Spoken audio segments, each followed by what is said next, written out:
everybody, good morning and welcome back to Reaper Pro Tips with me, your host, and Disembodied Hands Quinty, Disembodied Beard John, and an earless Cornico. I have I either have really bad allergies or a cold going on, so apologies for the snifflies. I figure travel plus running stresses your body when you're doing it, intensely, so... So, whatever, I'm like sniffly today. I also woke up at like 6:10 because daylight savings time. And so annoying. Right, Bubba? Kiki says it was annoying too. Wasn't it, Kiki? Yes, it was. But she was so happy to have Mama back after being neglected by Daddy for a day, right? Yeah. You happy to have Mama back? Good girl. Yes, good girl, Floof. Yeah, good girl. Go settle. It's work time. It's work. It is. It's work. She's like, no, I don't want work. Yeah, it's work, Kiki. Good girl. Ugh. But anyway, I had a pleasant weekend. It was nice out. It was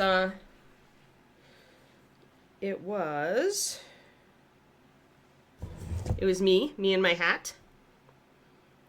And there's the starting line. So lots of people lined up for 5K and 10K, but you can see it was sunny and nice. It was like 53 when we started or something. Perfect running temperature is actually in the 50s. And then I managed to finish, and I got about 4 minutes better than my training time. So I was not last, I was close to last. That's the problem with going to 10Ks. Like, at 5Ks, there's all sorts of walkers. And if you're a runner, you can, outdistance them. But if you are in a 10K, most people are running it. And so it's the danger of being last, for me, little beginner Ann, is very, very, very high. But I did not quite get last. But anyway, I got a neat medal. It's cute. And it's different from last year. Last year was just the grape bunches. So yeah.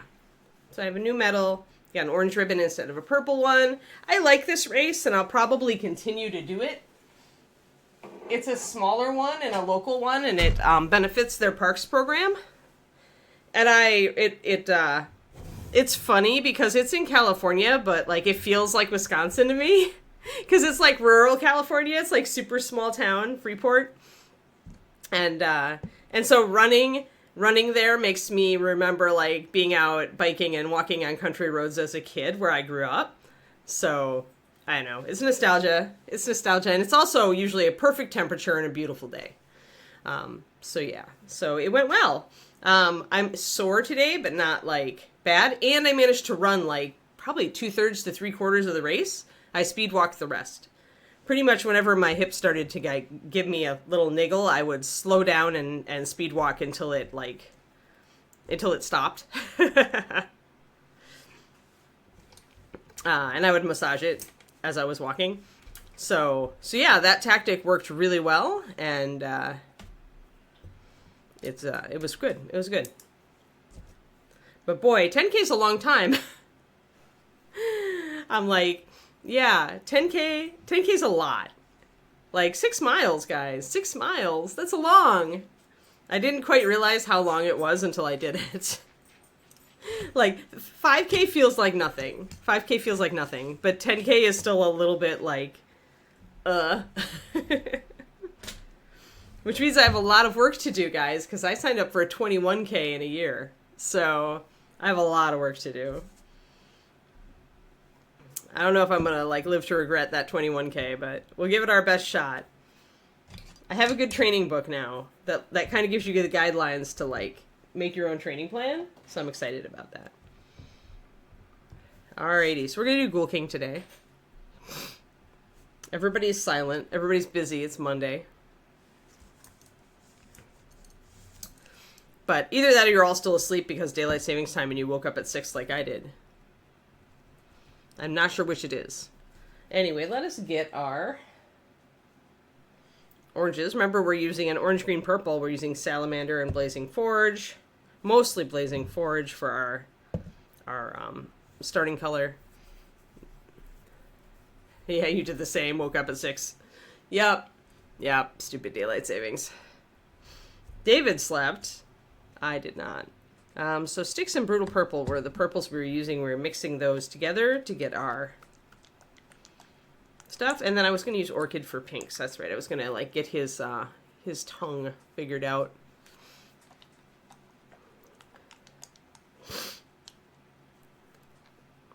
Quindy, was your quizzical before the stream started the fact that you couldn't remember what model we were on? I saw your and then I was like, oh, I forgot to tell her because we did the MSP Reds on Friday, so.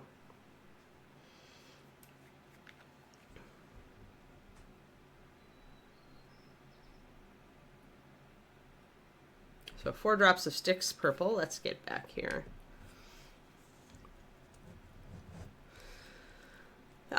Run was yesterday, Twistoma. Sunday. I drove up on Saturday. I came to the conclusion that I really like Elk Grove. Elk Grove is where I picked up my race packet. It's a nice little town. There was a really cute bookstore.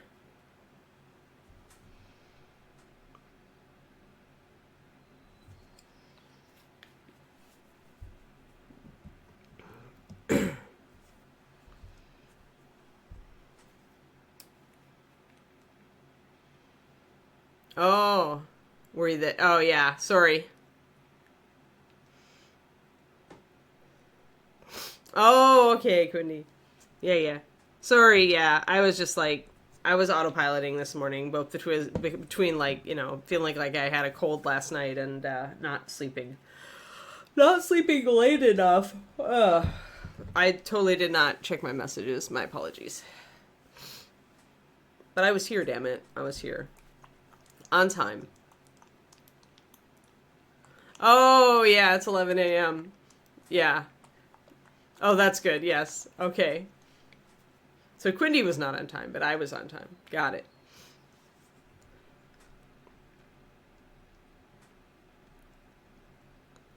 Also, guys, it's National Novel Writing Month. Even though NaNoWriMo, the org, is no longer a thing, I have been working on Queenmaker. It's so exciting to be working on something new. Hey, Michael. But yeah, so Queenmaker is, especially I've been working on also fleshing out the power system, the magic system. I'm excited about it now. I think it's got a lot of potential. I'm going to have to really keep my eye on it.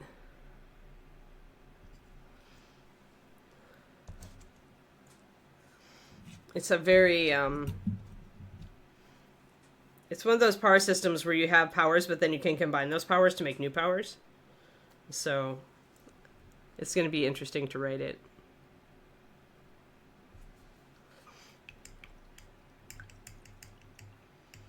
Oh, nice. Redoing your outline. Yeah. That's fair. Outlining is still writing. Don't let anybody tell you otherwise. The only time it becomes non-writing is when it becomes cat waxing. And when it becomes cat waxing, you'll know because you'll see that you're procrastinating just because you're not sure. And at that point you want to sit down and start writing because you can always revise what you write, and I do all the time. And sometimes when you sit down and write, like it helps you, like you won't be able to actually see some things to outline until you start writing. Like it won't become evident to you. My hair is bad today, guys. Just ignore it. I did my usual thing, but then I went for my walk, but it was very cold out, and I realized that I had to put my hood up, otherwise I was being the dumb Anne who was like walking with wet hair on a very cold morning and had a cold and expected to get better, you know. So then I had to put my hood up, and my hair was destroyed. So my hair is not fit for stream.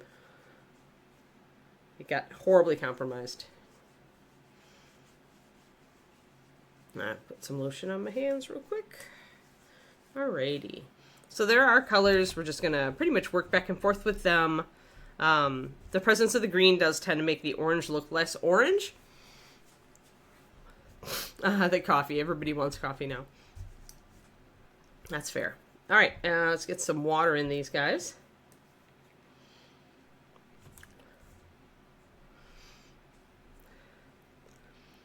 But yeah, like for sure, like if you're a heavy thinking writer, you have to like do a lot of outlining and planning before you start. So as long as you check in like with the story every day through working on your outline or actual writing or whatever, I find it works okay.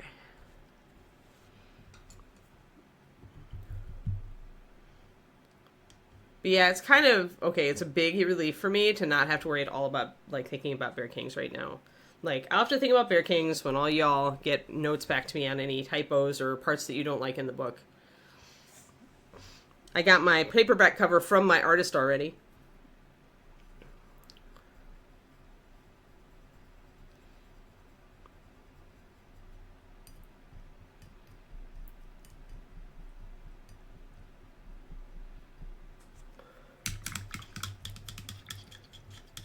And I have another slot with my artist this month, so I have to figure out what we're going to do. And I think I already know what we're going to do.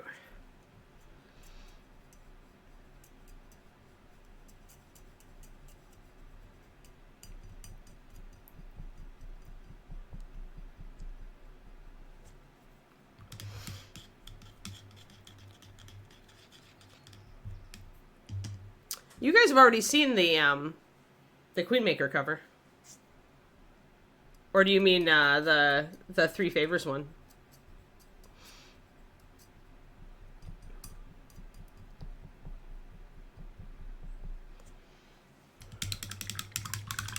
You guys have... I've already showed you guys Three Favors a while ago, but the paperback version is this is a different file format. Like the ebook version has been done forever.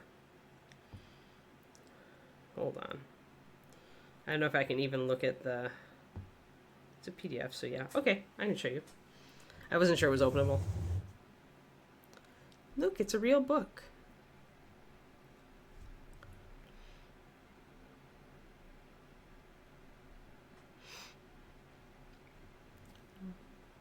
Yes. Yeah, it's cool. My cover artist is so good. She's just so good. Release date for the paperback will be the same as the ebook. I have currently committed to the 21st. So any changes that my betas don't get to me by that date are going to have to happen afterwards. Luckily, as an independent author, I can go in and upload a new file anytime I want. Yes. Yeah, so Three Favors, 21st. I got the blurb revised with Marach's help. It was very, very much a help. And then now I just have to, today I have to upload everything and get my author copy or my trial copy ordered. And then that'll take a week to get to me because Amazon is like, authors, you are not priority. All right, let's use our DaVinci one for today. Yeah, so this month you guys don't have to wait very long at all. Less than 3 weeks, in fact.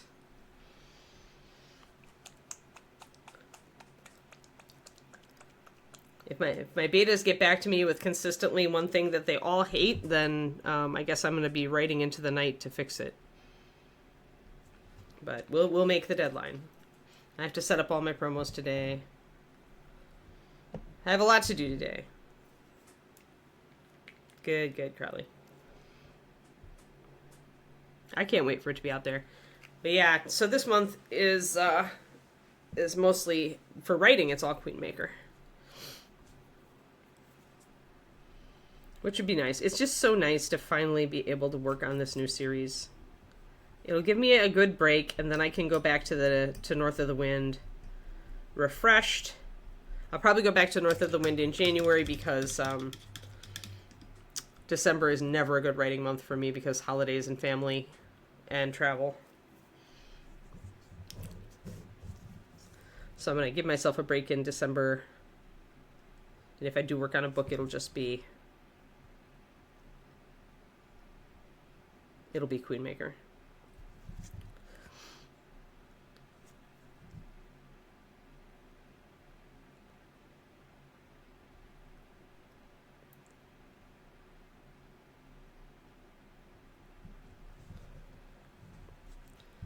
All right, now let's get closer and get in focus.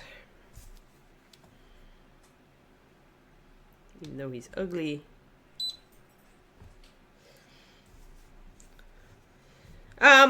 I do not chill it, Danny.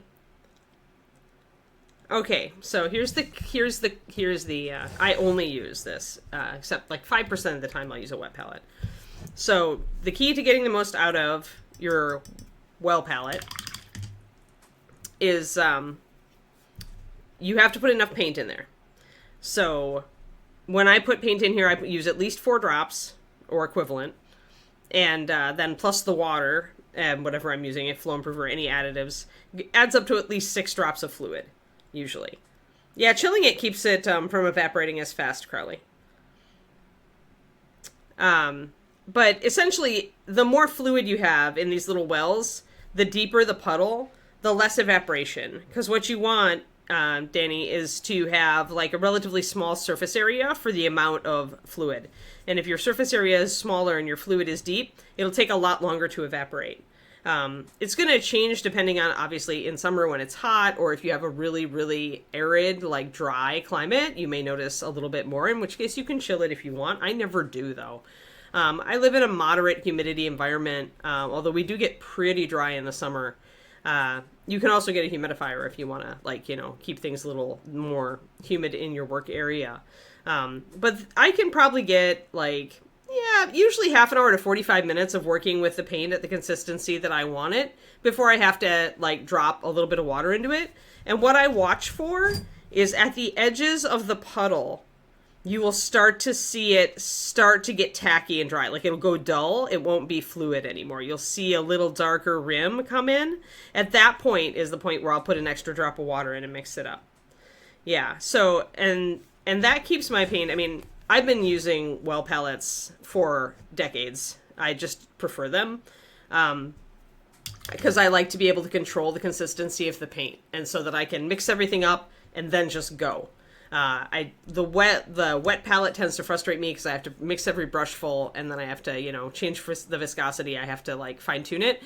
With time and experience, you can learn to intuitively use a wet palette so that you can get the right consistency with each brush full of paint, but it can be frustrating for new painters.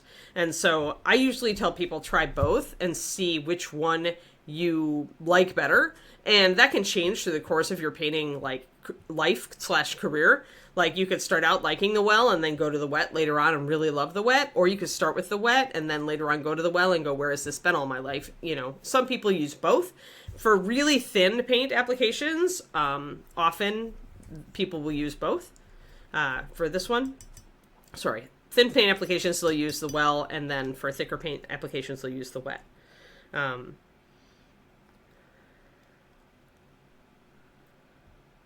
Okay, good, Turgeon. That was what I hoped. I thought it was pretty clean when I went through it. That's pretty crazy that I made so few typos, but anyway, good. Thank you. Thank you for reading my book and giving it a try. I'm glad you're enjoying it so far. I haven't heard anything from any of you, so I'm like, maybe they all hate it. Maybe it's the book that nobody likes. But yeah, Danny, so I find the thing is just putting enough paint in your palette. And if you want to save the paint, like if you're worried that you're using a lot of drops of paint in order to keep your paint good, you can, what I do is I'll take cling wrap, like plastic wrap. And if I want to work, if I have to stop for the night and I want to work with the same colors tomorrow, I'll just put an extra drop of water in each puddle. And I'll usually put a little bit of water around in the wells around my colors as well. And then I'll put the cling wrap, the saran wrap, the plastic wrap over the top of the palette and fold it over so that it's tight. And the paint will stay good for a day, no problem. Rhonda, who's a Bird with a Brush, who does a stream also for Reaper, she uses a big sponge that she just gets damp. She gets it wet, squeezes most of it out, and then she'll just lay the sponge on top of her well palette, and it'll keep everything fine. I've even been known, if it's going to be just a couple hours, I'll even take like my Sculpey or Cosplay box, and I'll just lay it down on top of these, and that's flat enough to essentially seal enough fluid in that the paint will stay good. So there are all sorts of ways to keep your paint good, even if you use a well.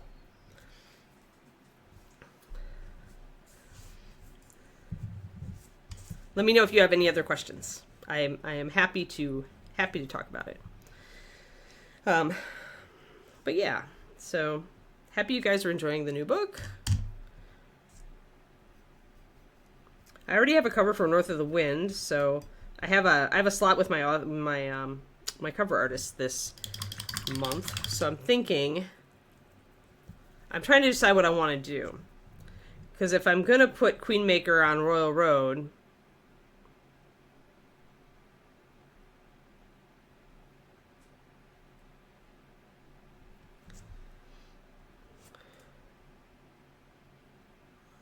then I want to have a different cover for Royal Road, I think. So probably we'll work with her to get that done.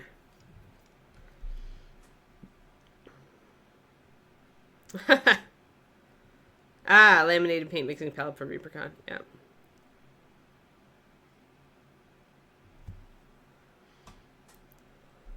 Yeah, you can do anything. Yeah, yes, the Swedish dishcloth could also work. Yep, for sure. The only downside of the Swedish dishcloth is, yeah, make sure that it stays damp. When they dry, they curl. So that could, if it curls up, it might let air in. So just like keep an eye on that. So I start out here just moving with the green and the orange guys. We're very much doing kind of a watercolor effect here in that we're starting with our lightest colors and we're working down and we're trying to keep our bright colors bright, our light colors light. And I need to get some purple. We're adding touches of purple in the deep shadows to add complexity.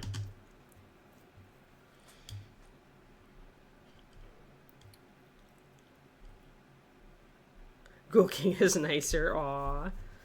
I feel sad for your boss. Just a little. I don't know them, so they could just be terrible.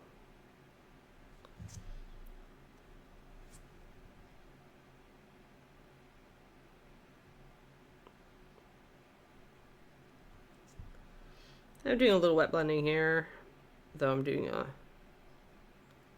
not much. It's I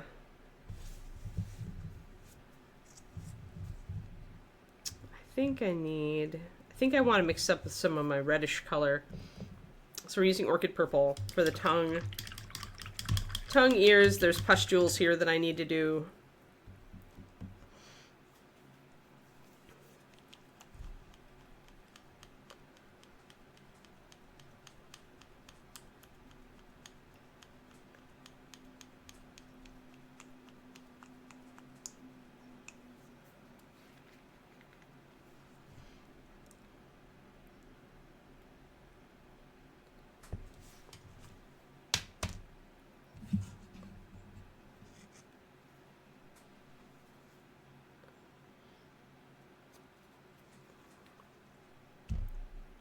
Hey, Carrie Michael. I was just telling people that I had to set the release date for Three Favors yesterday because I gave it an ISBN numbers. So my release date is the 21st, which I think is a Friday.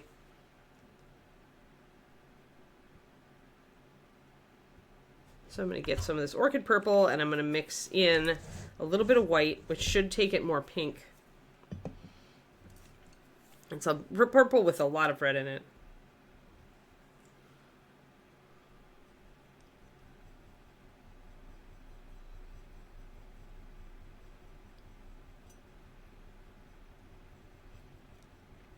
There we go. My existing purples I was using, Brutal is quite red, but Styx is not. And so my existing purple that I'm using for the skin is not... isn't really good for like the tongue and ear bits and the pustules. So I wanted to make sure I got this going on. Yeah, he could totally go green with him. Okay, for sure. That's okay, Michael.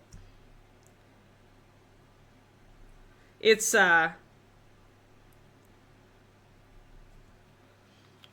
was just funny because I hadn't heard anything from anybody and I was like, maybe they hate it. Maybe I wrote a bad book. The doubts of the author are insidious.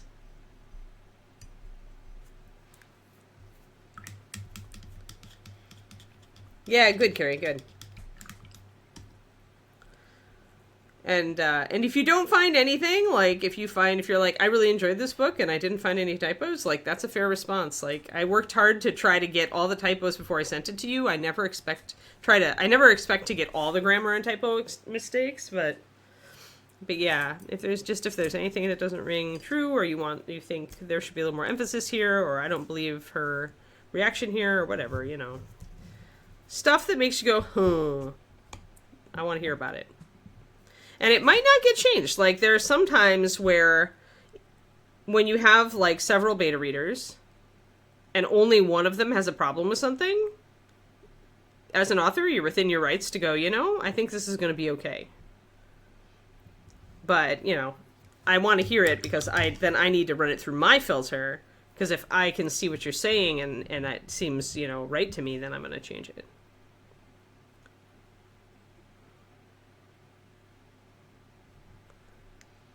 I don't think I've ever ignored feedback outright.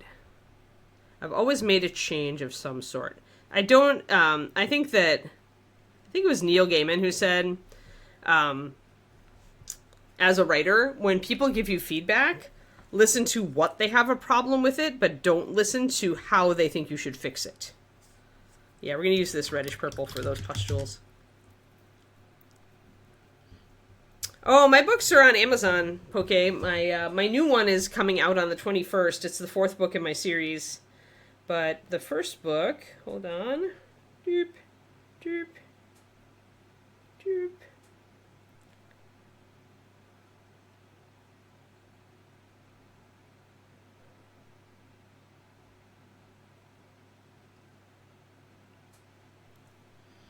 Is this one. East of the Sun. East of the Sun starts it. It's the Bear Kings, book 1. It has very good reviews. Even on Goodreads. Thanks, guys. Wow, 58 reviews on Goodreads and people love it. Goodreads is hardcore. Amy says this is my best book yet. She said that about the last one, too. I must be getting better. Thank you, Bryce. We'll see if she still likes it when she finishes it. I don't know. I like it, too. I actually ended up liking this one a lot. But yeah, and then the new one will come out, Poke, on the 21st. And then it'll probably be a year until the next one. But we'll see. We'll see. I already have part of North of the Wind written, so it just really depends on if I struggle with it. I struggled with this book a lot. But North, I kind of know where I'm going. I've got a good concept of its plot. She did say that Anna's gotten better. Well, good. Excellent. I mean, that's how you get better at writing. By writing more books.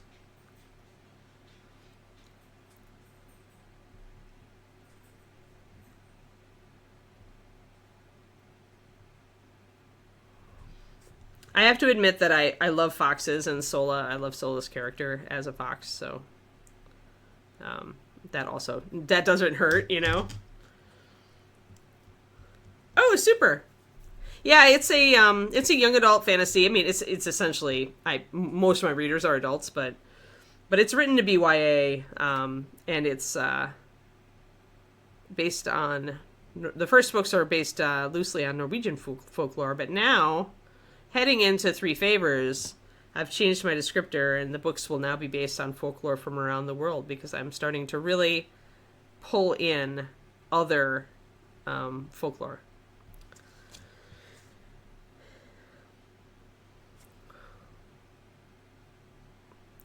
Always loosely based. Some are closer than others. So I'm just bringing some thinned green in, and I'm starting just blocking in the orange, and I'm bringing the green in. I have to keep an eye on where my shadows are and on the lighting on him because we're kind of doing a dramatic shadow here underneath him. So I need to make sure that I purple out some of this darker areas. Yeah, I am the Dungeon Master for sure. And that's kind of why I'm happy I'm not traditionally published. That's a big reason for it because, I know an author. They're part of our local writing group here in Mountain View. And she was picked up by Trad, by a traditional publisher. And they essentially made her change a whole bunch of things in her book just because they thought that it needed to be darker to sell. So she had to change her characters. She had to change motivations. She had to change the whole feel of her book. I would not do that. Like, that's flat out a no for me. Like, especially when you know that nobody really understands what makes a book sell or not sell. I mean, if the traditional publishing world really understood that, then every book they bought would be, would sell great. And that's not true. So I'm going to darken down my shadows here.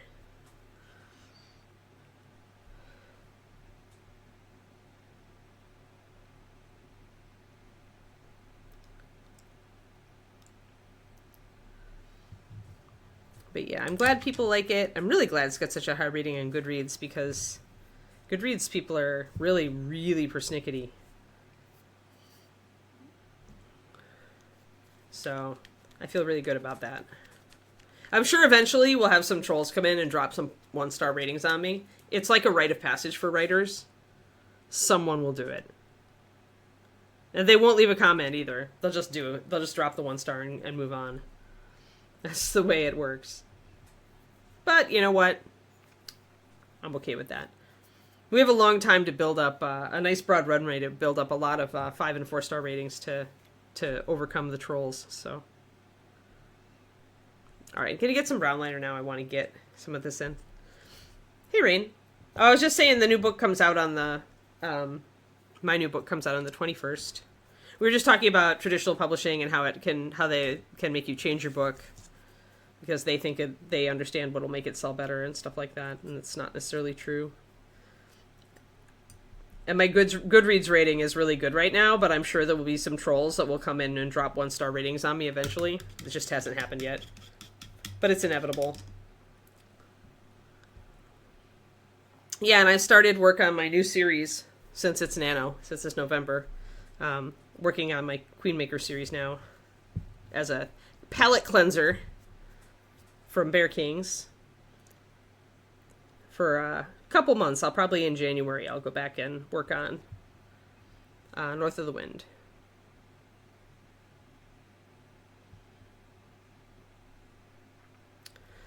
I will say that, like, working on Queenmaker has made me appreciate the fact that my magic in Bear Kings is very much more like Tolkien or superhero and less like a hard, like, structured magic system. Queenmaker has a very structured magic system, and oh my gosh. Figuring all that crap out? I mean, I'm pretty much writing, like, an RPG at this point. Like... Because although I'm working on the story as well, but when I'm working on the powers, I'm pretty much writing it as if it was in a role-playing game. Because that's like the format that my brain understands. And with such a complex magic system and one that is like a hard magic system, it's a lot more work. Numbers go burr. Yeah, this is progression, but it's gonna... Like, the only thing that keeps it from being lit RPG is that I don't want to use a system like system. This book is definitely progression and not lit, but it's going to feel a lot like a lit, which I think is the best progression do, like Cradle. Like, oh no, I blurfed. Got some of my liner on there. But yeah, it's you'll definitely you'll understand the structure. The structure of the system. Actually, Kodiak, you'll understand this because you, I know you play, or you're running Werewolf. You may not have ever looked at Mage the Ascension, but essentially, Queenmaker's magic system is based on Mage. Very loosely. Only, it's based on it in the way I've structured it. So there are various kind of like domains, not really domains, but they're like, power sets that are individual, but then that can later be combined to create new powers. So I'm excited about it. I'm super excited. I'm already getting lots of ideas. Oh, yeah. That's fair, Rain. I kind of dropped WoW for the same reason. I'm going to put more water in my purple guys because I want it to be a little thinner so I can glaze it in, layer it in really thin. I don't want a ton of purple. Yeah, the problem with gaming. The great thing about gaming is it's a complete escape, and sometimes our brains need that. But the bad thing about it is that sometimes it can get addictive, and we lose more time to it than we want to. So it's a balance. It's a balance with gaming to keep it in your life, but to not let it become your vehicle of procrastination. Lately, I'm not playing anything.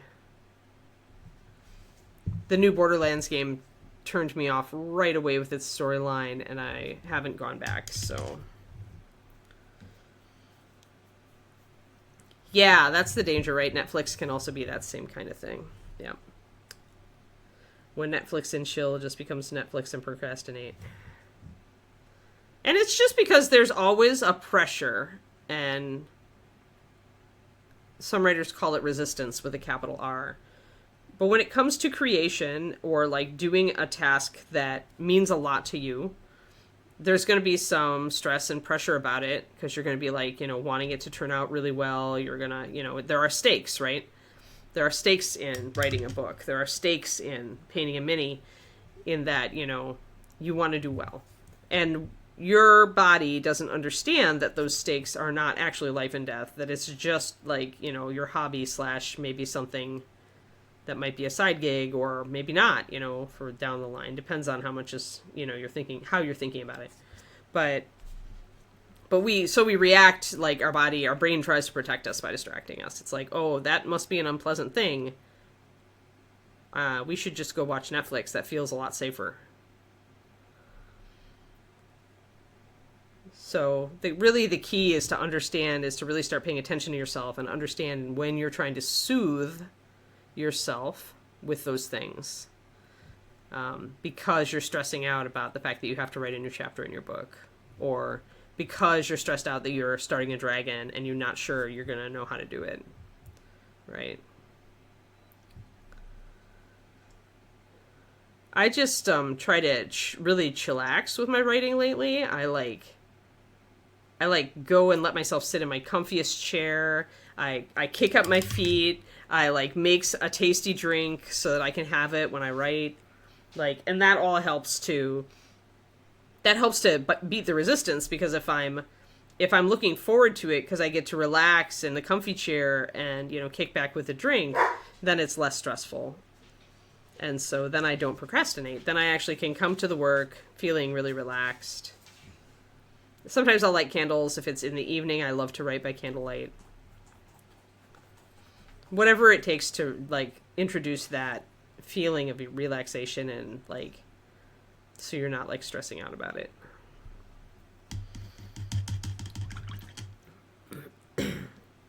Anyway, those are tactics that have worked for me. May not work for everybody, as always.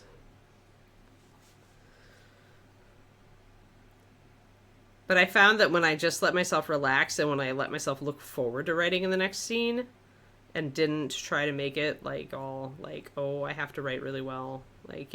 This is important. If I let myself sit there and go, oh my God, this is the first book in my new series. If it sucks, nobody will like it. They might not like it anyway. If I start getting all up in my head like that, then I am going to stress out and I am going to do anything other, in my case, YouTube. YouTube is totally my time sink. I will do anything other than write if I let myself get all up in my head about that.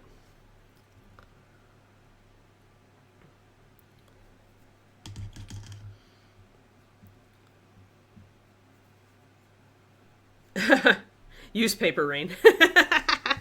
Yeah, Word docs. But you know what? Redoing it, although it feels like your soul dies a little bit, redoing it the second time will actually probably give you a better result. I have found that this is the case. Often when you're forced to redo something from memory, it's like people have talked about when their computer eats their document, their first chapters, and they have to go back and rewrite them, they actually turn out better the second time.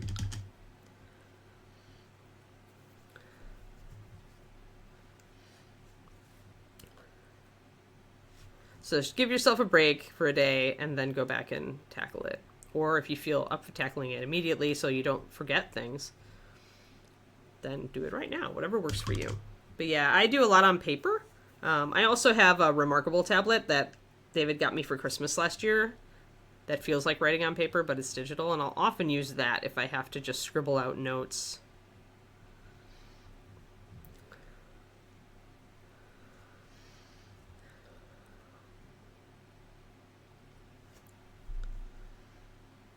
Write drunk, edit sober. Yeah, that's what it always used to be. Like, was that Hemingway?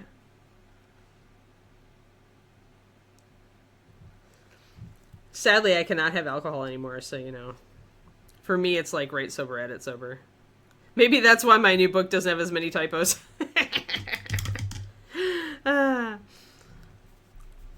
But yeah, I mean, that's why people have that thing where they have to have a drink to write, right? It's another way to relieve the stress, right? Because they're putting too much stakes. They're putting too many stakes on things. I mean, it's almost better if you just tell yourself, you know, I'm just gonna write this little thing. I kind of like it. I don't care if anybody else likes it, but I like it, so I'm gonna write it. Right? Take some of the stakes out. Whatever is freaking you out in your brain about your writing.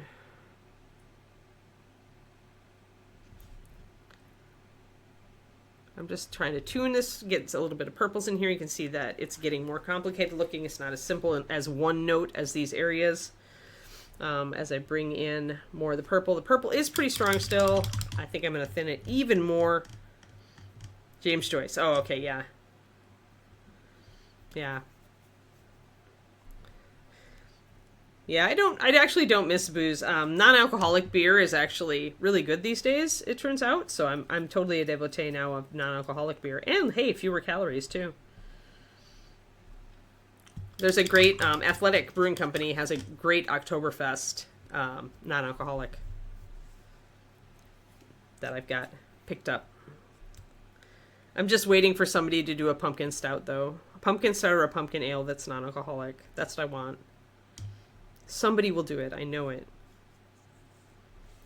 I'm trying to keep an eye on this, Danny, to show you. Yeah, here you go. Okay, so we've been doing this about 45 minutes. So at the edge here, you can see kind of where there's a hard, like where it's actually dried at the edge here. Whereas here you can see that it's like fluid. It's like going up.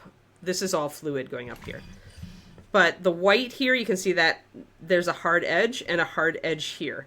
And that is an indicator that that edge is starting to dry. So at this point, I would take my brush and just get a little bit of water on it and mix that in just a little bit. And this is a smaller brush, so. And I'll get, again, just a little bit, just a little brush and add in. So about 45 minutes, and then I need to add a drop of water. But I keep an eye on the state of the paint. And there's this reddish purple. I used fewer drops of, I used only 3 drops of paint, and maybe 1 drop of water. So it already needs a little bit more added into it.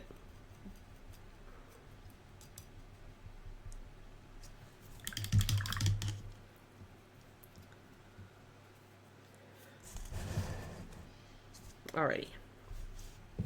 I want to get this tongue going on here.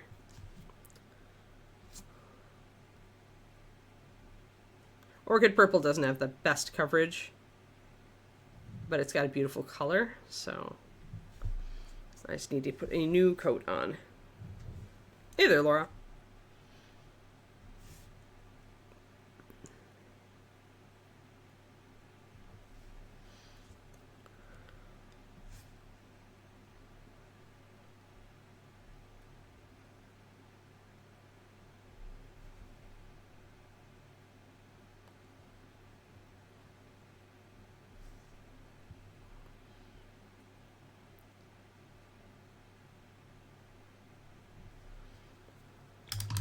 There we go.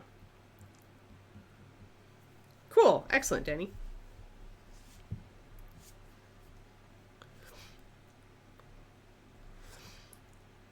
Yeah, play around with it. I mean, it takes figure out it, like depending on the paint you use, you'll have to do different paint to water ratios and stuff. I use MSP, so it doesn't take as much water to get to like a layering consistency. But some of the thicker paints out there, you will need to add more water, but that'll be fine because that just is going to give you a deeper well of fluid, so it'll take longer. Now these are small. The other thing to mention is this is a pretty small well. So depending on the size of the wells in your well palette, if they're bigger, then that's a little bit harder. Like you want one with small wells. This is my finger fits in this well really well. You want a smaller well because it's going to essentially be deeper and give you less surface area. So I'm going to just do a little bit of a highlight mix here. My white is pretty strong, so I might need to go back and adjust this in a bit.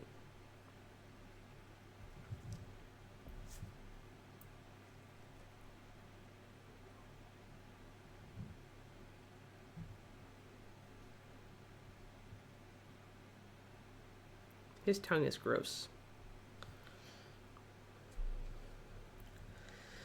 Yeah. Yep. Like if I was going to do a glaze here, I would just take a little bit here. I would drop some water in it. Tune it for how thick or thin I wanted my glaze. And just work with it. And if I needed a fair amount of glaze, then I would just do a bit more and make it a little bit deeper of a well. Or a little bit deeper of a puddle. Until I have what I want. And I'll test it on the upper part. Here, this is a really invisible glaze, so if I wanted a little bit more, I'd tune it, test it, that's better. So, yeah, so I use the top of the palette to test.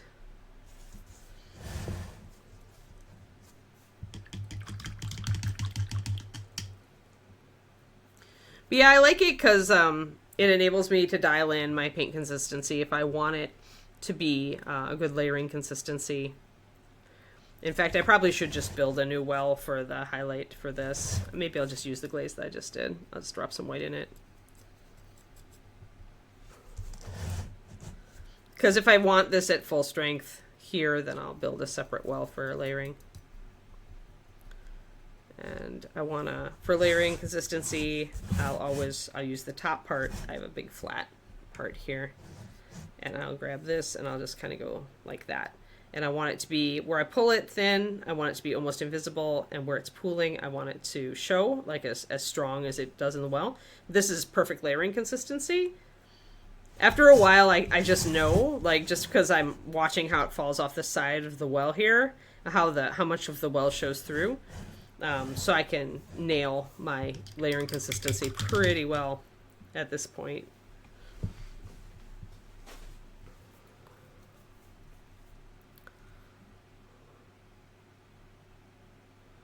Quindy, later this month I have a doctor's appointment in the morning. It's my annual physical. I'll let you know what day that is. We won't be doing a stream that day. I think it's the 20th, but it's around that.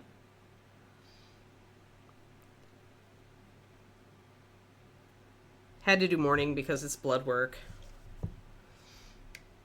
So I don't want to be fasting it, in the afternoon. It's the suckiest part about annual physicals.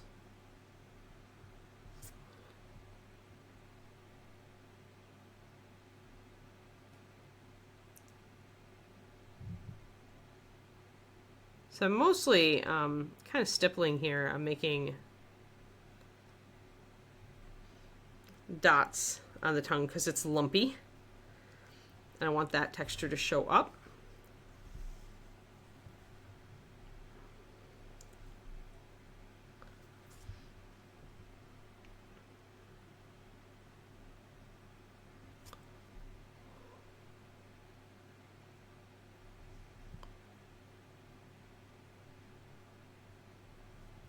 And then I want to grab my white.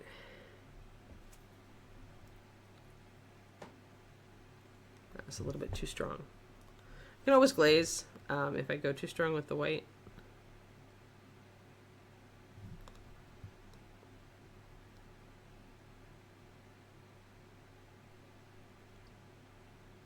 But I want it to kind of feel wet.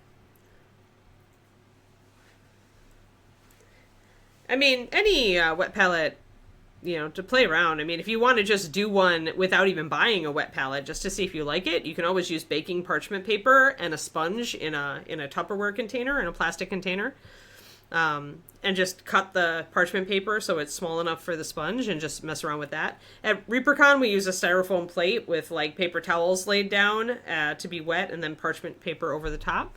So you can make a lot of poor man's wet palettes. David really likes, if you're going to buy one, David really likes the Red Grass Games one. I use the Game Envy one, but I'm not as picky as David. David uses wet palette for everything. So the only difference really, I mean, the mechanics of the thing are going to be the same. It's just like what kind of paper. The papers among the different companies vary a little bit. Yeah, I mean, it makes sense, Skipping, because they're good at different things. And I mean, there are times when I want to paint fast and with thicker paint, and that is, wet palette is very good for that. I think for speed painting, I prefer the wet palette. So my normal method is pretty painstaking and pretty slow, but it's also really precise. So yeah, it just depends on. And you can do like any style with any palette. It's just getting used to it.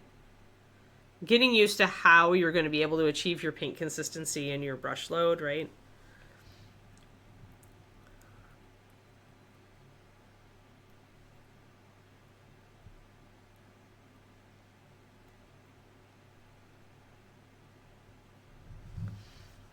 Yeah, pretty disgusting. Oh, I haven't looked.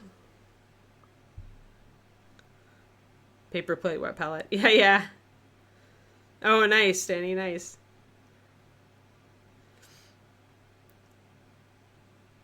Yep. Paper plates and paper towels, yeah. It works fine. Yeah, because the paper plates are sealed. Yep. Yeah, I'm not sure what the model is. Yeah, for sure, Red Links. Yeah, try it out. I mean, and even if it doesn't fit for you right now, like, I always tell people, like, go back around to some of these things. Because as you progress as a painter, things will change for you. And, I never thought I would use a wet palette before. And now I can see, like, its utility in certain situations. And I gave it a chance multiple times. Essentially, whenever I did a workshop with someone who used wet palette, I made myself bring a wet palette and work with it. And because sometimes when you try something, the reason it doesn't work for you is just that you don't have any amount of skill with it yet. Like, you haven't used it. You don't understand entirely how it clicks. So as you give it chances, you get a better understanding of it. Sometimes your opinion changes.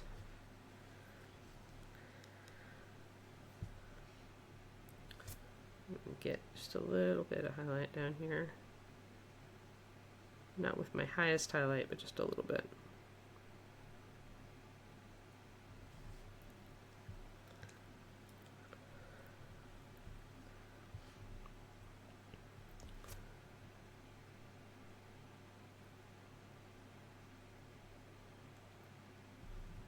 Yeah, very lumpy tongue. And if I end up saying that I want to, if I've lost a lot of my base color, I can almost glaze.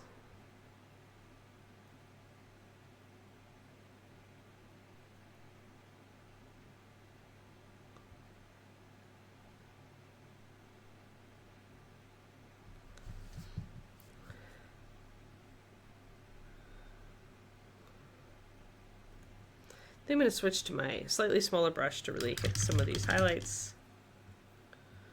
Oh yeah, that's the problem with them too, is that you have to remember to let them dry out. Otherwise you'll get a moldy sponge and you'll end up buying more sponges. Yeah, I like Game these white sponges. Oh, it's a Bilbo Baggins. Oh, okay, cool. Kind of a reading a Hobbit. Cool, I'll have to go look for that. Sounds like a cool mini.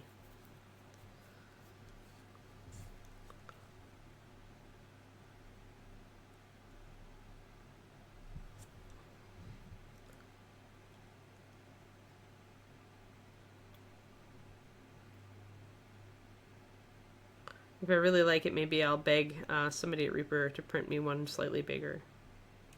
If it's a 3D print. It sounds like something that I would like to paint a slightly larger size.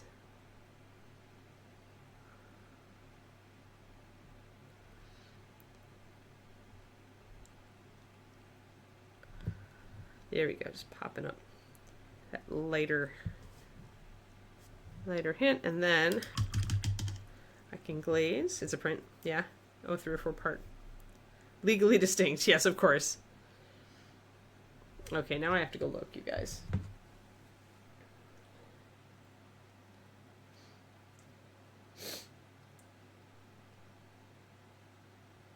Ah.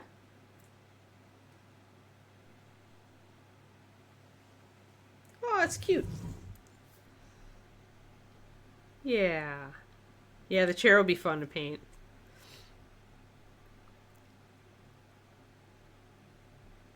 Yeah, it's good stuff. That's a fun little vignette. Halfling Esquire. Love it. Is it Bobby? Yeah, it's Bobby, of course. Sweet.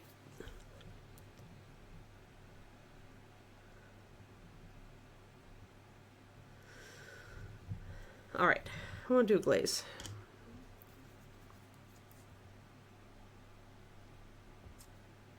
And I only need like a tiny bit of it.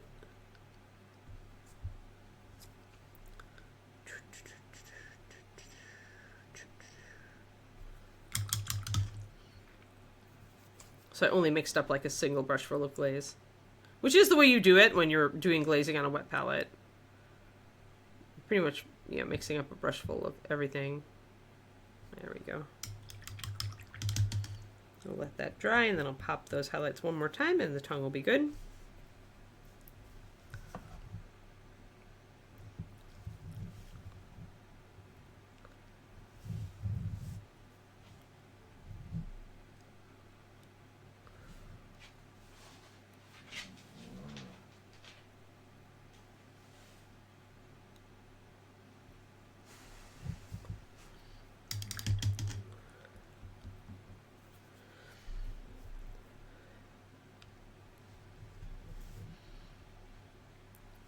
And I definitely want to drop some of this pink into the ears here where I put the purple.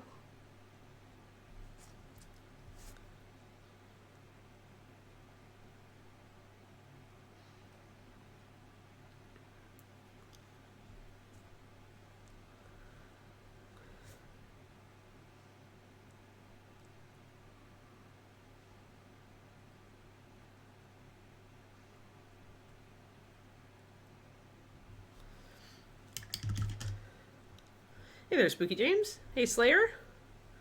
Hello, hello, hello, everybody.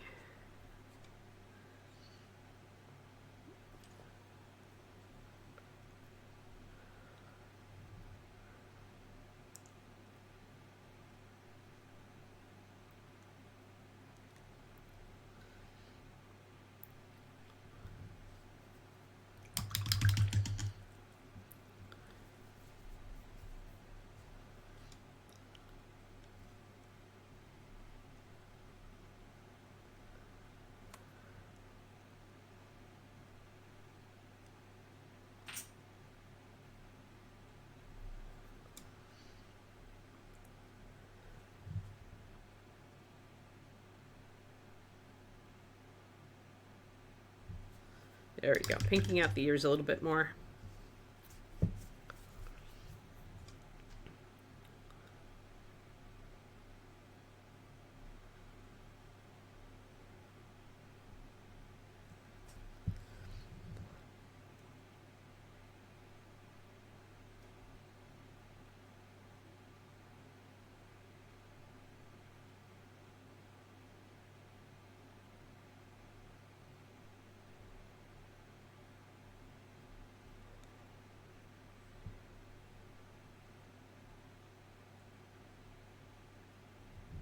Just putting really tiny white highlights here on the lumpy tongue.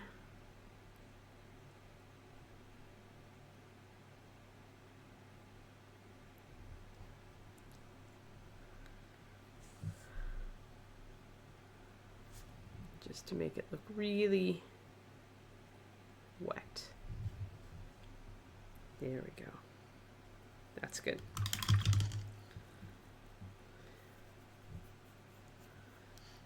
This is Orchid Purple with white in it. I didn't want to go, I still wanted to do orange, green, purple for his color scheme, but I want a very reddish one. So I could do the ears, the tongue, and the pustules there.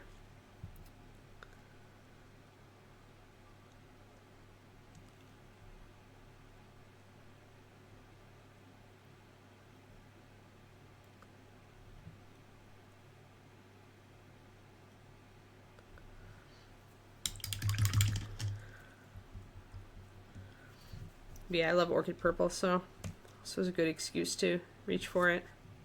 It's the reddish. It's the most reddish purple that we're carrying into 2.0.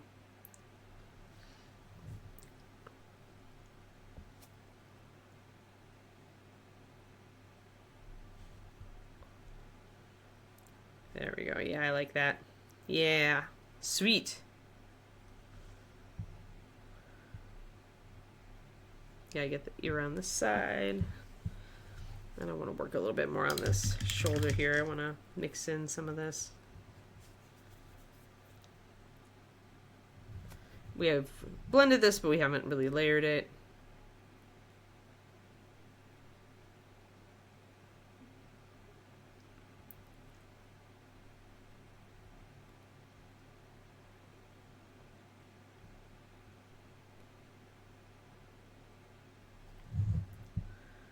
And I want to do a mixture of white and this Blazing Forge.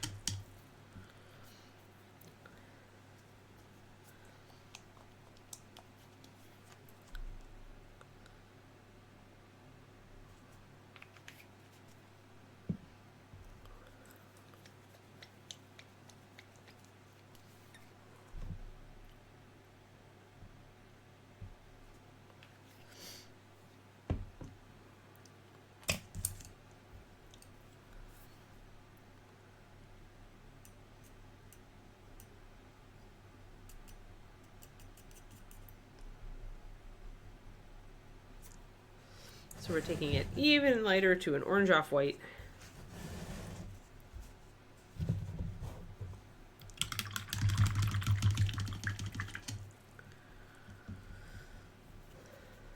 And I want to thin that down with quite a lot. I'm going to do 2 drops of water in there. It's got pure white in it. Pure white is punchy, so I should still be able to layer with it. So now our assembly of colors is more like that. Kind of the orchid, that pink, and then the even lighter pink, and then the white. So we've got one well we haven't used yet. Oh.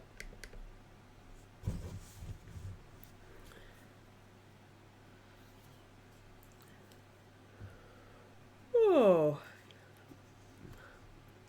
Managed to get the house reconstructed after I got home last night. David always hits it like a cyclone when I'm gone, it seems. So today is just like, got kind of a laundry list of things I need to do around the house since I didn't get them done on the weekend, since I was out of town for the race.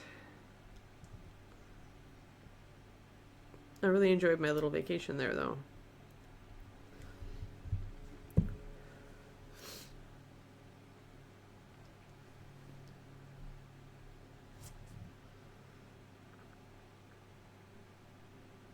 I tell you, I'm starting to feel a little pressure about my running.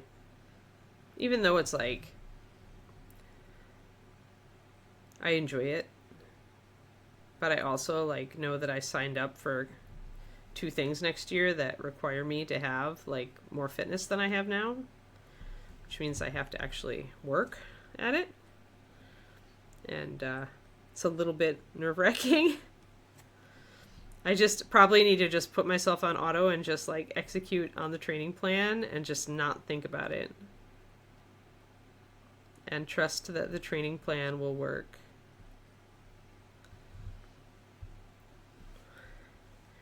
Oh, it went good actually, Slayer. I managed to run most of it. I was recovering from the hip issue, right, and so I did a ton of PT leading up to it, and I was able to run most of it. And pretty much whenever I felt kind of a twinge in my hip, I would or the front of my hip, I would slow down and just to a fast walk, and I would just massage it. And in that way, I managed to run most of it. I finished in 131 and some change, which is 4 minutes faster than my training run at that distance. And if I had actually been able to run the whole thing, I would have done even better. So that's pretty happy, and I don't hurt today. Like, my hip, I'm a little stiff, but, like, I didn't re-hurt myself, which is awesome. So now I'll go to PT on, I think I have an appointment on Wednesday, and report that all is well in Anland, and I'll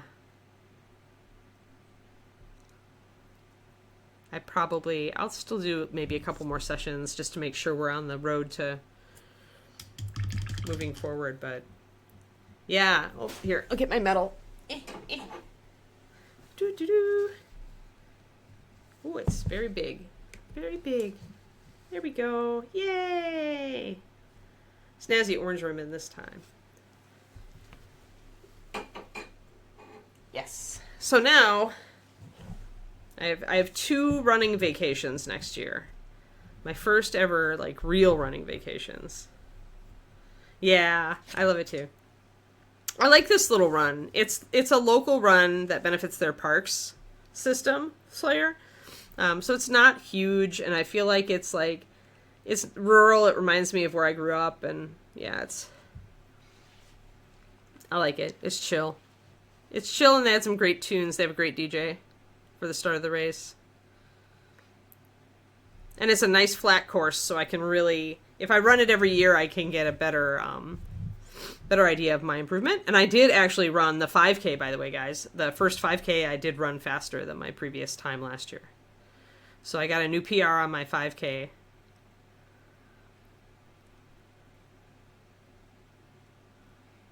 There we go. Just kind of blending this in now by layering, just going over it to make these muscles look smoother. I like the huge ones because I like the fanfare. Like, there's some excitement in being part of a big group. I mean, I did the San Francisco 5K, Marathon 5K, and I did the Big Sur Marathon 5K. And I had fun at both. I like the big races because at the big races, it seems like I always manage to find somebody cool to run with, who's at my level, who I can chat with. And that was cool. Like, that's always been cool. I like making a new running friend when I go to one of the bigger races. But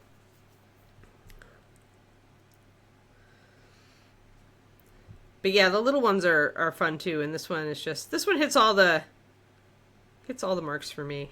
I like it a lot. I'm going to go back next year for sure. It should just be a nice benchmark to see how fast, like how well I can run it. Although I think I'm sticking to 10K next year. Considering that, like, in October next year is my real running vacation down to the Sierras east of LA to Big Bear Lake to run in the mountains, which is going to be a whole different keg o' worms. And that'll be a 21K, so I will not be in shape to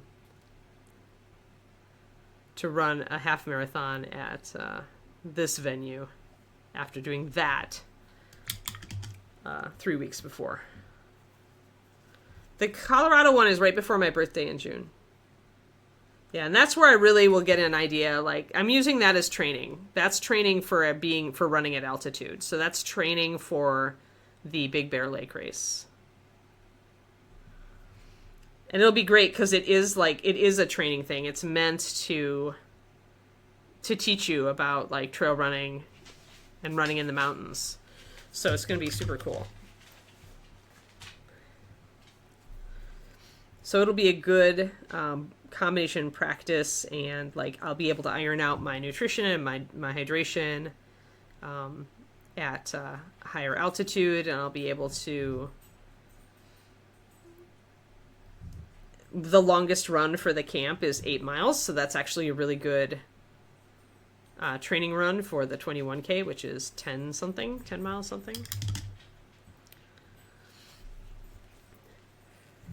So yeah, I'm looking forward to that a lot. And hopefully I make some good running friends.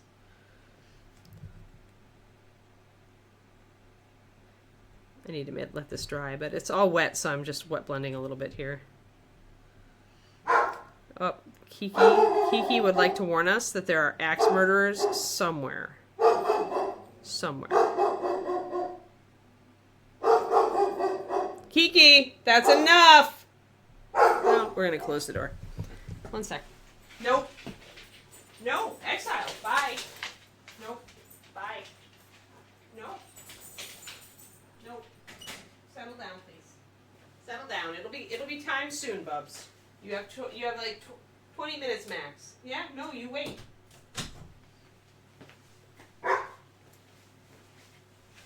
Sorry, y'all. Somebody probably dropped something off for delivering.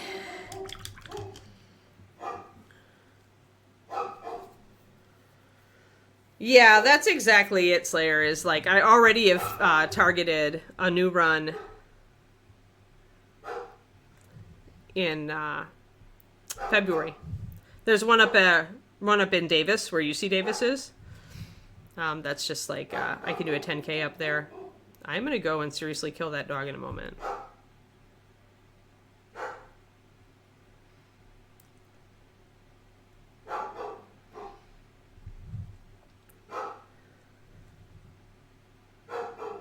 She doesn't even hear anything at this point. She's sulking.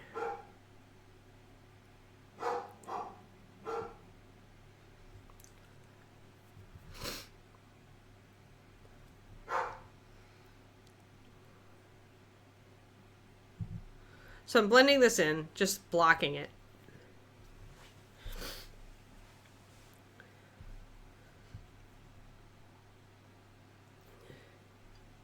I was the axe murderer all along. Exactly. Yeah, I'm looking forward to trying my first mountain race.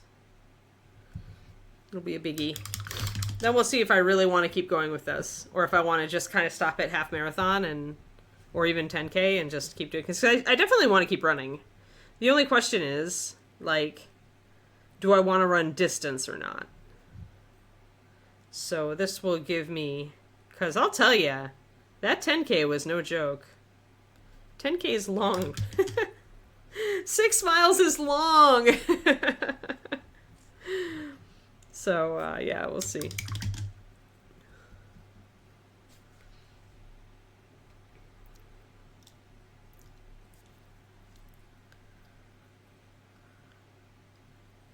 But yeah, I definitely want to keep running. I mean, I took up running not as a fluke, but as something that I actually wanted to add to my life. So yeah, it's just a question now of where it fits in my life. Will I just turn into that person who just goes out and does a 6 mile run, you know, every other day? Or am I going to be someone who wants to do like more distance stuff and actually want to keep doing competitive races and stuff? I don't know. We'll see. It's all a brand new world.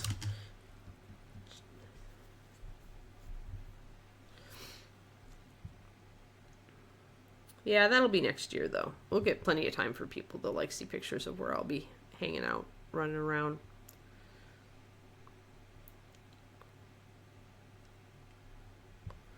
So just, again, setting it up with a wet blend, this time orange into purple.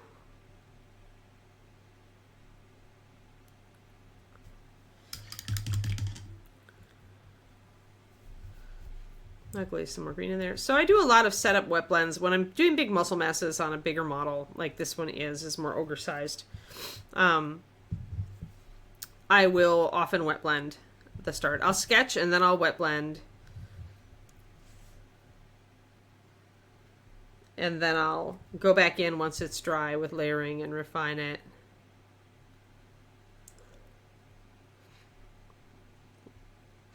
So even though this isn't blended,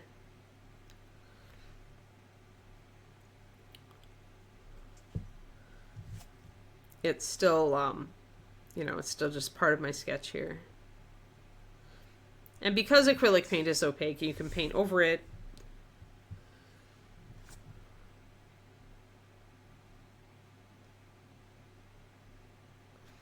So any lines that you see, you can always blend with a coat over the top.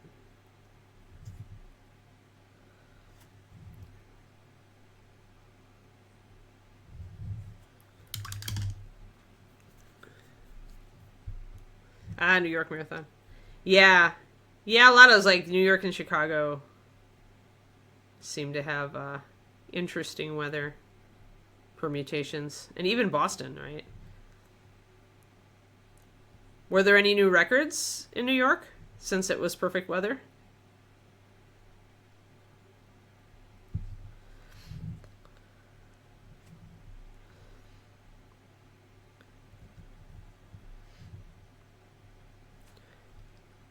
I don't know if it's one of those record marathons. I know Chicago, people want to run that to set records because it's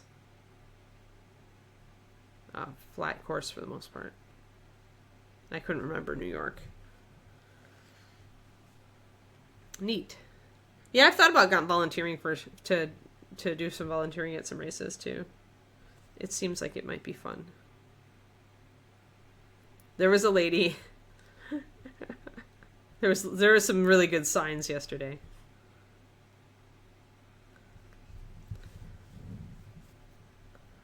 Some people make signs to encourage the runners. Okay. Yeah, happy the weather was good. So again, it's still rough and it's still not blended, but at least I'm setting in. That's the thing with this. Like, if you treat your initial layers like a sketch, time to add more water to my green. It was starting to get goopy on the edges. But if you treat your initial layers as a sketch and understand that you can paint over them, it takes a lot of the pressure out of the process.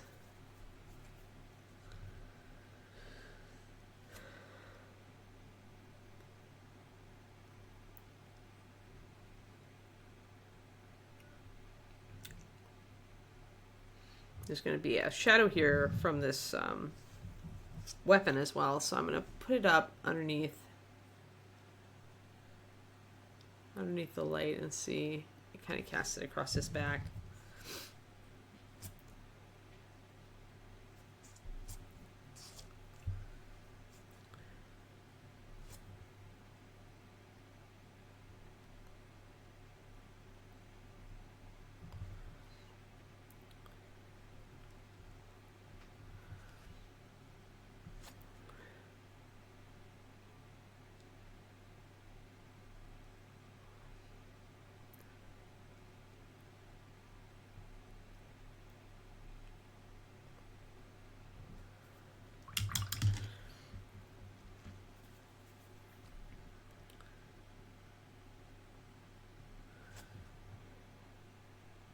Yeah, I have a cousin who does marathons. She's done 4 of the world majors.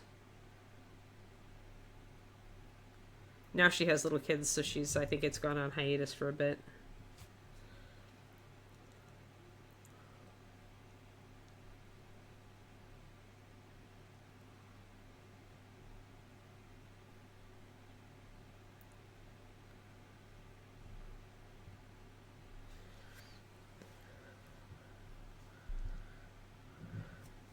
So this is a lot more mixed with the green. You can see the difference. If you mix the salamander with even a little bit of green, it's going to neutralize the red that's in the orange. Because with these lighter oranges, in blazing orange, with these lighter oranges, they're mostly yellow. So it's going to be very easy to overwhelm that little bit of red with that stronger green. But that's fine if you do, but you want to add that tone back in, then you have to wait and just add it in once this area is dry.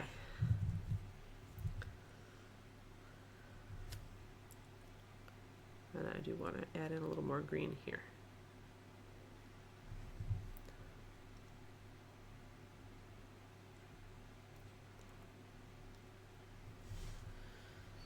And also just introduce more green down here in the shadows.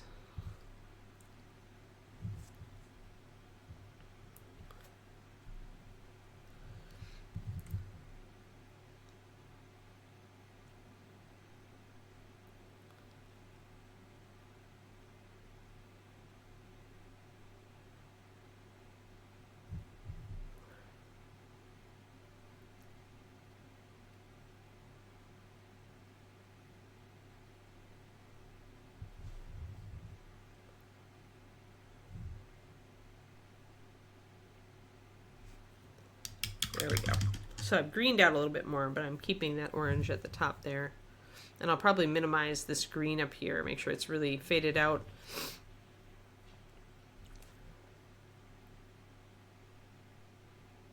Bring in a little bit more orange for the top here where the light is strong. Keep my shadows. There should be shadows at the top, but they can be a lot more subtle. You still need variation for details on top.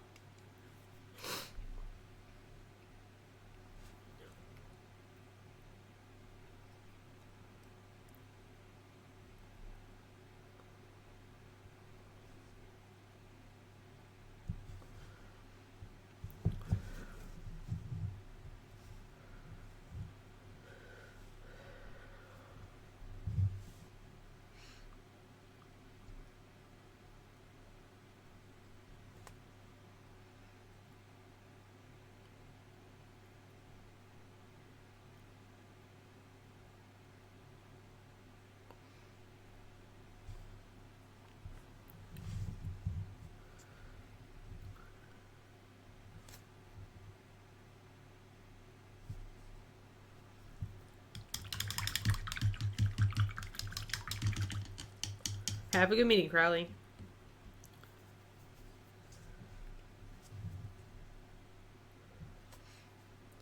We'll see you again soon.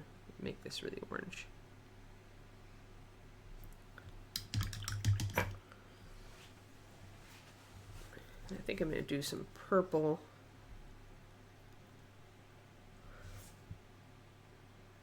Purple's down here.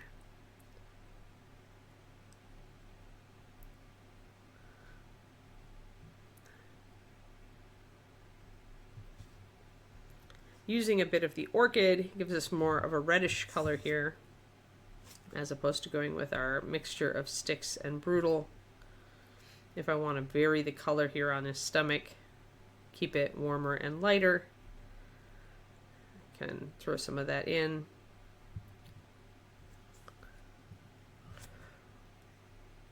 But as I go up, I definitely want to bring the green back in, so I get both.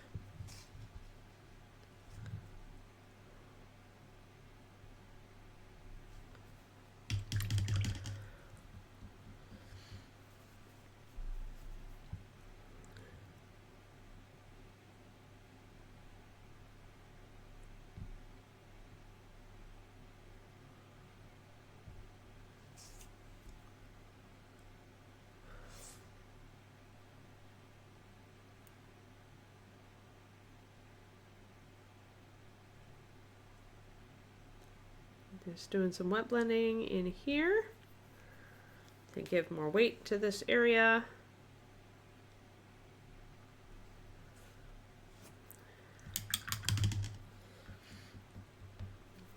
And I'll be making his knees and his knuckles also more pink like this, just to make sure we repeat, and the feet, make sure we repeat those colors around the model.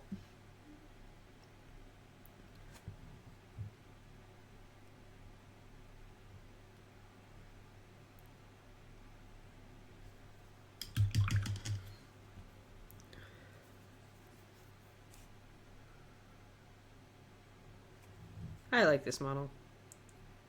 I like these colors.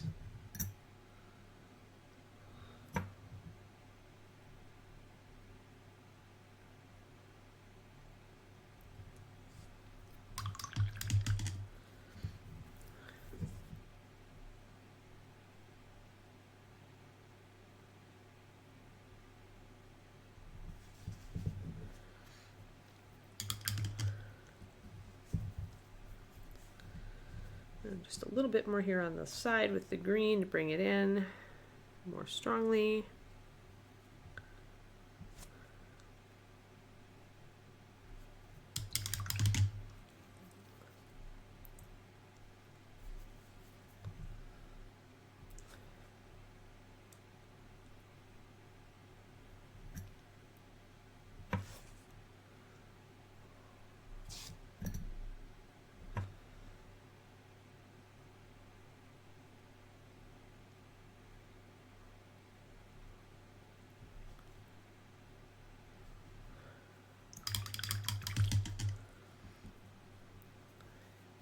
Yeah, we were talking about that earlier. Slayer, that model.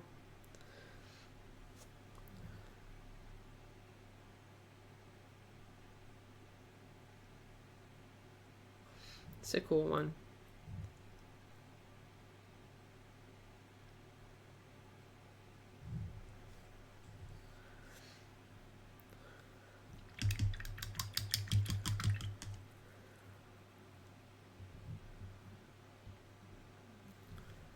Glow in the dark is usually UV reactive twistodoma. Or sometimes black light reactive. Is it black light reactive? Yeah, he's getting there. He's getting there. We're doing a bunch on the back too, Zaku. Probably a black light paint.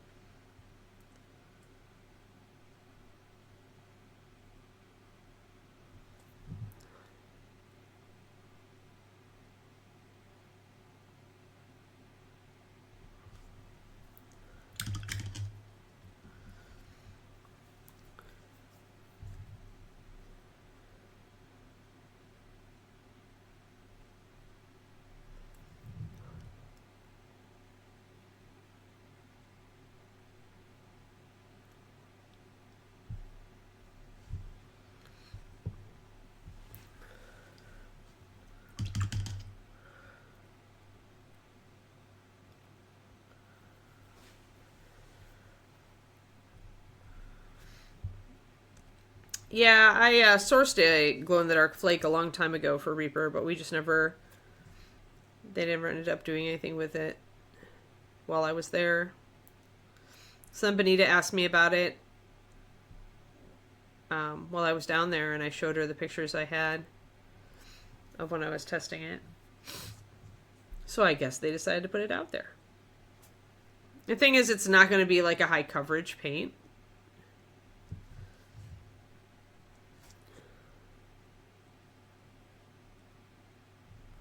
So you have to build it up in layers. I think that's why it never got the green light before. It was just like, you couldn't make it cover and still make it keep the qualities. When I see little wrinkles, I'm just kind of sketching them in.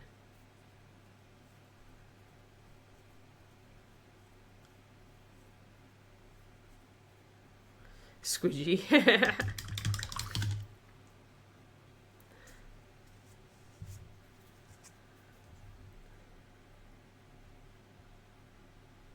Yeah, the problem with the black light pigment is just it doesn't, like...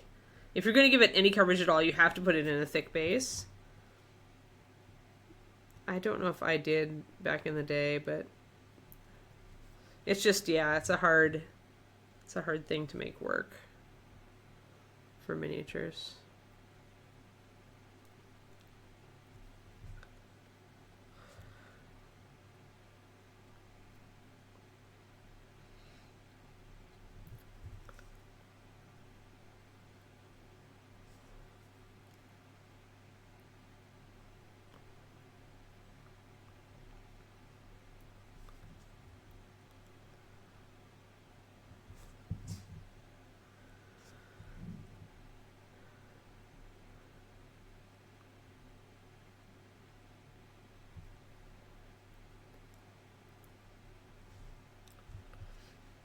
Yeah, I'll try to stop where a muscle group stops, so...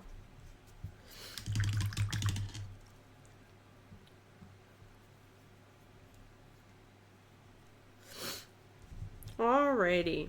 But yeah, we got a lot locked in today. We got a lot of cool discussion. He's coming along. And we will keep working on him. Tomorrow, we are to Bierfrau. So we will continue work on her. She should be a pretty quick paint. But happy Monday. I hope you all had a good time. And I'll see you again. Oof. I'm going to take my recovery day today to recover. Seriously. But yeah, I'll get back to work on the Patreon soon enough. Probably tomorrow. But yeah, thanks everybody for hanging out. And I will see you again. Thanks, Claire. Yep, yeah, y'all have a great Monday. And I'll see you again. Oh, sure, no problem, Danny. Anytime you want to stop in and ask questions, feel free. That's what we're here for. We paint stuff, but we also answer questions. All right, everybody. Thanks so much. Have a good one.